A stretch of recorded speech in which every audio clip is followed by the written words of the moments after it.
இப்போது புதிய அறிமுகம் ஆச்சி ஹோட்டல் சாம்பார் 50 கிராம் ரூபாய் 20 மட்டுமே. மகளிர் உரிமை தொகை திட்டத்தின் கீழ் கோடைகால சிறப்பு தொகுப்பாக கூடுதலாக 2000 ரூபாயை தமிழக அரசு விடுவித்த நிலையில் அதற்கு பல்வேறு அரசியல் கட்சி தலைவர்களும் கருத்து தெரிவித்துள்ளனர். கோடைகால சிறப்பு நிதி தொகுப்புக்கு ஆதரவாக தமிழக காங்கிரஸ் தலைவர் செல்வ பெருந்தகை விடுத்த அறிக்கையில் விலைவாசி சுமையில் தவிக்கும் ஏழை நடுத்தர குடும்பங்களுக்கு இது நிவாரணமாக அமையும் என கூறியுள்ளார்.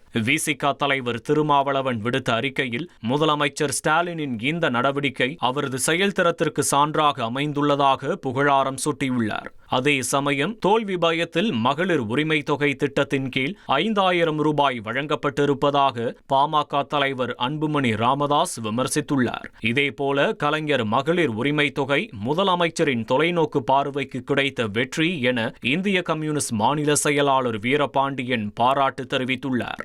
மேலும் மகளிர் உரிமை தொகை பெறக்கூடிய அனைத்து குடும்பங்களிலும் முதல்வரின் அறிவிப்பு மட்டற்ற மகிழ்ச்சியை வெளிப்படுத்துவதாக மார்க்சிஸ்ட் கம்யூனிஸ்ட் மாநில செயலர் சண்முகம் பாராட்டு தெரிவித்துள்ளார்.